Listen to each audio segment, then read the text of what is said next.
Guys, good morning, welcome to a new blog. तो आज का ब्लॉग शुरू करते हैं गंगा दशहरा से। तो आप सभी को गंगा दशहरा की बहुत बहुत शुभकामनाएं। और इसके अलावा आज है गुरु नानक जयंती, उस सब की भी बहुत बहुत शुभकामनाएं। तो कैसे हैं आप सब लोग? होप सो कि आप सब बहुत अच्छे होंगे। मैं भी एकदम अच्छी हूँ।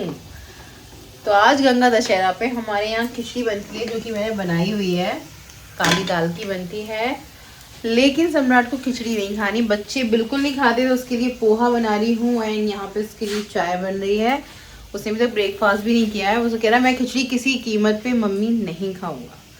तो बच्चों की बात माननी पड़ती है, अगर वो नहीं खाना चाहते खिचड़ी तो हमें मानना तो पड़ेगा ही। तो फिलहाल मैं बना रही हूँ पोहा। तो गाइज, कैसे हैं आप सब लोग? होप सो के सब बहुत अच्छे होंगे। और गाइज, आज का लाइव स्ट्रीम भी बहुत अच्छा गया है मेरा। और आप सबसे यूट्यूब फैमिली से मुझे बात करके बहुत कॉन्फिडेंस और बहुत अच्छा लगता है।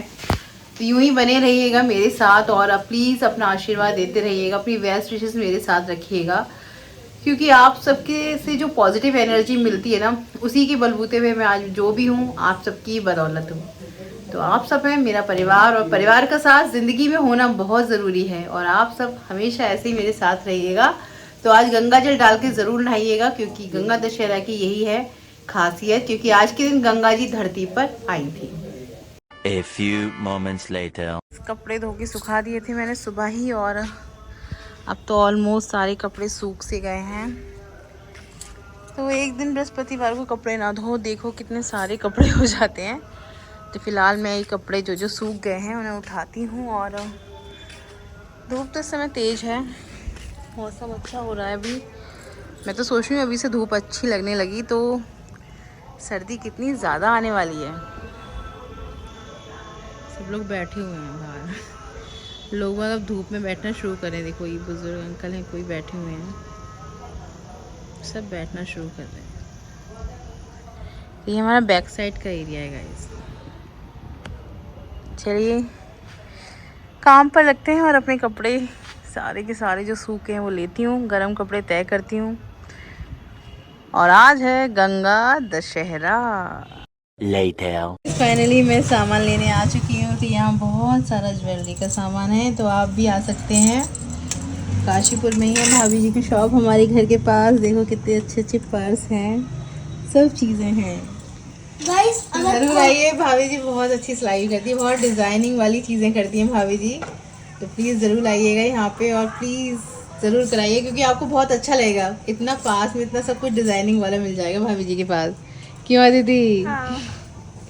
और जय तो मल्टी टैलेंटेड है, कोई बात ही उनकी कि जितनी तारीफ़ करो उतनी कम है। कृष्ण भगवान के भक्त। तो कृष्ण भगवान के बारे में कुछ बताओ जय, कोई ऐसे ज्ञान की बात, कोई भी जो उनसे सीखी हो। बहुत कुछ सीखा है। कृष्ण भगवान तो बहुत कुछ सिखाते हैं। हाँ, सब कुछ बहुत है। कुछ सीखा है उनसे, सब कुछ उन्हीं से ही सीखा है अब तक तो। बिल्कुल सच बात है अदिति? हाँ। और सम्राट बैठा है यहाँ, क्योंकि वो एक्सरसाइज करके आया था, थक गया है। तो यहाँ पे बहुत सारी चूड़ी की वैरायटीज़ हैं, तो मैं तो यहीं से लेती हूँ, तो आप भी ज़रूर आइएगा। The next day. तो गाइस, मेरा भी एक थोड़ा सा नुकसान हो गया है। ये वो स्टिक है जिससे मैं वीडियोस बनाती हूँ। और गाइस, पता है क्या हुआ, इसका ना ये निकल गया। अभी मैंने ना इसे फेविक्विक से चिपका दिया। इसके अंदर एक पेज था, अब ये मूव नहीं कर पाएगा, जैसे राउंड कर पाता था, फिक्स रहेगा। मुझे भी कोल्ड हो गया है, तो वही है ना कुछ। मैं आज मोटिवेशनल वीडियोस बना रही थी और अचानक से पता नहीं ये कैसे निकल गया। तो अभी इसके अंदर पेज था वो नहीं लगाया है, और इसे फिक्स कर दिया है फेविक्विक से चिपका के। तो अभी फ़िलहाल काम चल जाएगा, और फिर कुछ दिनों में फिर से हम ऑर्डर कर देंगे। तो सम्राट, तुमने भी जोड़ने की कोशिश की थी इसे? हाँ। और सम्राट ने मुझे फेविक्विक ला के दिया। हाँ, अब इसे मूव नहीं कर सकता है ना, फेविक्विक से चिपका दिया ये। मूव नहीं कर सकता तो अभी मत करना है ना। ये मूव कैसे कर सकता था? इसमें अगर ये लगा दी थी ना तो ये मूव कर सकता था। क्योंकि उसमें ना क्या होता था, ये कि फिसलन होती थी, फिसलन से एकदम मूव करता था। अब इसमें ना कुछ लगा हुआ नहीं है ना, इसलिए कितनी कोशिश कर लो ये टूटेगा पर ये मूव नहीं करेगा। क्योंकि अब तो इसमें फेविक्विक से चिपकाया है ना ये बेटा। तो गाइस, सम्राट बताएगा। सम्राट ने अब एक्सरसाइज करनी स्टार्ट कर दी है। सम्राट, तो वर्कआउट करके कैसा लग रहा है? अभी तो कुछ फर्क नहीं पड़ेगा, पर 1 मंथ बाद में अच्छा दिखूंगा। तो गाइस अपनी हेल्थ को लेके सम्राट ने खुद सोचा है कि मुझे फिट होना है। और देखो गाइस, पता है क्या है, अगर ये व्यक्ति खुद सोचता है कि उसे कुछ करना है तो वो कर लेता है। और अगर मैं सम्राट पे फोर्स करती तो वो नहीं करता, लेकिन अब उसके खुद के दिल में चाहत जागी है तो वो पक्का एक्सरसाइज कर करके अपने आप को एकदम फिट एंड फाइन कर लेगा। क्यों सम्राट? स्माइल करके बोलो भाई। पतला हो जाऊंगा। तो बच्चों के अंदर हो या बड़ों के अंदर हो, अगर उनके अंदर खुद वैसे- की इच्छा शक्ति है तो वो वैसे सब कुछ जब कर सकते छोटे हैं। होते हैं तब तो नहीं कराया जाता, बच्चा सही है ना, पर मेरे को ज़रूरत है क्योंकि मेरे को स्मार्ट दिखना है। तो सम्राट को दिखना है स्मार्ट, तो उसके लिए ज़रूरी है वर्कआउट और अपनी हेल्थ को फिट करना। तो गाइस सम्राट ने कोशिश करनी शुरू कर दी है, और जब हमारी खुद की इच्छा शक्ति होती है, हमारा खुद का मन होता है, तो हम सब कुछ कर सकते और हैं। जो भी घर में बना हो वो खाना पड़ता है चुपचाप। और अगर हम पतला किसी को होना है फोर्स ना। करते हैं, अगर मैं फोर्स करती कि सम्राट एक्सरसाइज करो, तो वो नहीं करता था। मैं नहीं करता। लेकिन अब उसके खुद के मन में जागा है, खुद के मन में विश्वास अगर मम्मी जागा है। अभी यूँ कहेंगी ना ये एक्सरसाइज करो, मैं नहीं करूँगा, मैं अपने मन से करूँगा। अभी 1 साढ़े 1 बजे मैं खाने बैठा था और थोड़ा टहलूंगा, फिर 2 बजे एक्सरसाइज करनी शुरू करूँगा। तो गाइस सर्दियाँ आ चुकी हैं, पर सम्राट ने पंखा चलाया, मुझे तो ठंड लग रही है। और पंखा मैंने क्या? तो मम्मी तुम एक्सरसाइज नहीं कर रही ना। पंखा नहीं, एसी ही चलाता मैं तो, पर नहीं चला सकता ना। आपको ठंड लगती है, अब मैंने एक्सरसाइज की है इसलिए मेरे को गर्मी लग रही है। हाँ, लेकिन ध्यान रखना है क्योंकि सर्दी गर्मी हो जाती है ना बेटा, तो तबीयत खराब हो जाती है, जैसे मेरी हो गई। तो गाइस जब भी हम कुछ अच्छा करने जाते हैं ना, हमारे साथ ऐसा होता ही है कि चीज़ों में प्रॉब्लम क्रिएट हो ही जाती है। अभी मेरा ये स्टिक टूट तो गया है, लेट्स सी, फ्लिपकार्ट से ही ऑर्डर करूँगी, फ्लिपकार्ट इज़ बेस्ट। और गले में भी थोड़ी खराश होने लगी है क्योंकि मौसम का असर है। तो जब भी हम कुछ अच्छा करते हैं, हमारे रास्ते में रुकावटें ज़रूर आती हैं, चाहे वो कोई भी हो। अगर आप सही रास्ते पे चलोगे तब भी रुकावटें बहुत सारी आएंगी, आप सही काम करोगे तब भी रुकावटें बहुत सारी आएंगी। तो रुकावटों से घबराना नहीं है, रुकावटें आती रहेंगी और आपको आगे बढ़ते जाना है। किसी भी चीज़ से अगर हम डर के बदलेंगे खुद को, तो हम सिर्फ अपना नुकसान कर रहे हैं। तो किसी भी चीज़ से डरे नहीं, भय को अपने अंदर से ख़त्म करें। भय ख़त्म होता है हमारे सही रास्ते पे निरंतर चलते जाने से।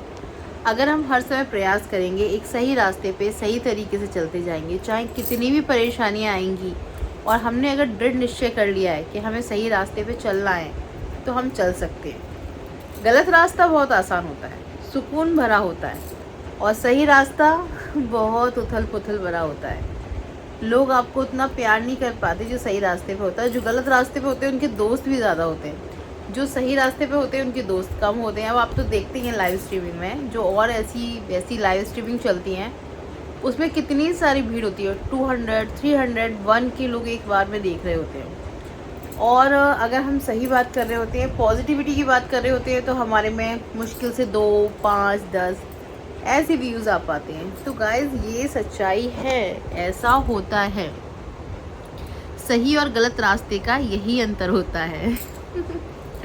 सही रास्ते पे चलोगे तो रास्ता थोड़ा लंबा होगा, कठिनाइयों से भरा होगा, लेकिन मुकाम बहुत अच्छा हासिल होगा। और शॉर्ट रास्ता अपनाओगे तो जल्दी पहुंच जाओगे, लेकिन अंजाम उतना अच्छा नहीं होगा। और वैसे भी गाइस सब क्या कहते हैं, अंत भला तो सब भला। तो अगर आप चाहते हैं कि आपका अंत अच्छा हो, बुढ़ापा अच्छा हो, तो हमेशा अपने कैरेक्टर को बनाए रखें, अपने सिद्धांतों पे चलें। दुनिया हमारी तारीफ़ नहीं करेगी तो क्या हुआ, वो ऊपर वाला हमें देख रहा है, वो हमारे एक एक मूवमेंट को देख रहा है, उसको पता है हम किस क्षण क्या कर रहे हैं। उसके हाथ में एक लिस्ट है जो लिखता रहता है। ये बात सच है, हमारे साथ हमारे कर्मों की लिस्ट भी ऊपर जाती है। उस लिस्ट पे सब कुछ लिखा हुआ है कि हमने किस पल क्या कर्म किया है, और उसके हिसाब से ही हमारी डेस्टिनी बनती है। तो इसलिए कर्म अच्छे करिए, श्रेष्ठ करिए, अपने कर्मों के साथ कोई नाइंसाफ़ी मत करिए। भले ही आपको दुख हो, लोग परेशान करें और आपको इज़्ज़त ना दें, क्योंकि अच्छे रास्ते पे चलने वाले को ना बहुत सारी प्रॉब्लम्स, बहुत सारी बेइज्जतियाँ, बहुत सारे कड़वे शब्द और बहुत सारी इग्नोरेंस को सहना लेकिन गाइस हम किसी को अगर गालियां दे तो वो ऊपर वाले लिखेगा और वही गालियां हमें वापस जब हम मरेंगे तो उसे अगले जन्म में हमें वही गालियां सुननी पड़ेंगी उसके मुंह से जिसको हमने सुनाया था। उससे बहुत ज़्यादा वापसी मिलता है। तो अच्छा करोगे तो उससे बहुत ज़्यादा अच्छा मिलेगा और बुरा करोगे तो उससे बहुत ज़्यादा बुरा मिलेगा। ये कर्म है और कर्म का चक्र गोल घूमता है। अगर आज आप किसी के साथ गलत कर रहे हो तो आप तैयार हो जाओ, आपके साथ ज़रूर गलत होगा। और अगर आप अच्छा कर रहे हो तो वापसी भी आपके साथ अच्छा ज़रूर ज़रूर ज़रूर होगा।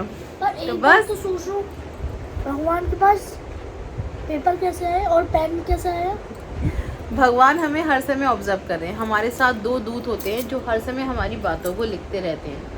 पर लिखेंगे कहाँ? उनके पास कुछ है था, वो तुम्हें दिख भी तो नहीं रहे, पर वो यही है। तो इसीलिए आप गुनाह 100 पर्दों में भी करो, वो देख रहा है।